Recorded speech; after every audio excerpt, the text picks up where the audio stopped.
waa fanaanka aadka loo jecel yahay Cabdicasiis Iskilaaji. Wuxuu si xun u bahdilay fanaanka Sharma Boy, wuxuuna ku tilmaamay in fanaaniinta daada yar ee sanadkan jira aysan waxba ahayn. Sharmaake Cabdinaasir Sharma Boy ayuu sidoo kale ku tilmaamay mid bahdilay heesaha Soomaalida. sidoo kale fanaanka ayaa aad uga carooday hees uu dhawaan soo qaaday Sharmaake Cabdinaasir Sharma Boy, taasi oo soconaysay muddo 12 daqiiqo. sidoo kale hadda kor waxa isqabtay oo si toos ah oo dagaal u dhaxmaray Sharmaake Cabdinaasir Sharma Boy iyo waliba fanaanka Iskilaaji. Sharma Boy ayaa doonayay inuu ku dhaxabo dhalo qamri ah guriga uu magaalada Garowe uu ka degnaa fanaanka Iskilaaji, balse Iskilaaji ayaa si cad uga diiday in Sharmaake Cabdinaasir Sharma Boy uu ku dhaxabo dhalo qamri ah gurigiisa. dhammaan hadalheynta ka dhalatay dagaalka cusub ee Sharma Boy iyo Iskilaaji ayaynu muuqaalkan ku eegi doonaa, balse marka hore waxaan idinka codsanayaa in muuqaalka noo shargareysaan kuna soo biirtaan boggeena. saaxiibadu waxaa tihiin dad aad iyo aad wanaagsan.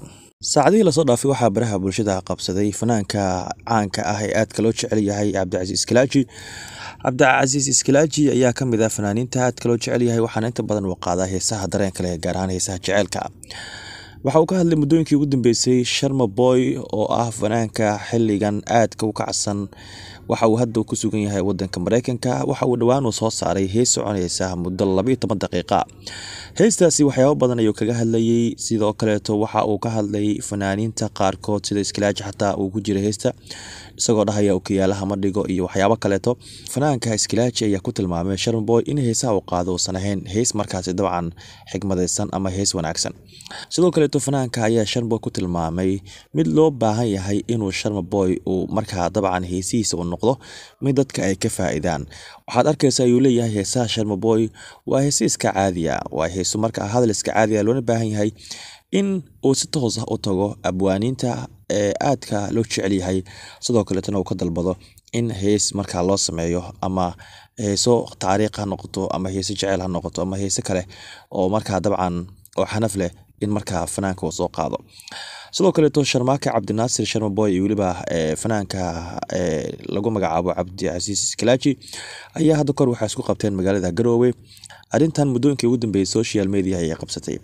waxa weeyaan hadda kor Sharmaake Cabdinaasir Sharma Boy waxa uu magaalada Garowe u tagay inuu markaa halkaas ka sii heeso. fanaanka Cabdicasiis Iskilaajina waxa uu si toos ah u degan yahay magaalada Garowe. muddooyinkii ugu dambeysana ama sanadihii ugu dambeeyayna waa uu ku sugnaaba magaalada Garowe oo waa gurigiisii ama hoomkiisii weeyaan.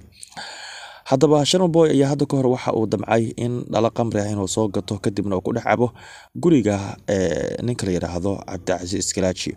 laakiin Iskilaaji ayaa diiday, waxaana uu runta u sheegay Sharma Boy, waxaana uu ku tilmaamay in arrintan aysan ahayn.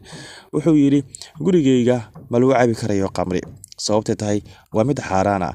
marka arrintaasna muddooyinkii ugu dambeysayna aad ayaa loo hadalhayay, laakiin Iskilaaji ayaa waxa uu ku tilmaamay Sharma Boy inuu markaasi dabcan uu leeyahay talented, laakiin loona baahan yahay in heesaha uu qaadayo inuu ku daro waxyaabo fiican ama hadallo fiican. muddooyinkii ugu dambeysayna hadalheyn badan ayaa ka dhalatay arrintan.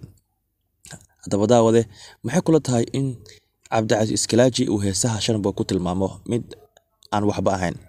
qaybta hoose ee commentiga hareegaaga kusoo dhibo. saaxiibadana waxaa tiin dad aad wanaagsan. muuqaalkana sii shargareey kuna soo biira boggeena.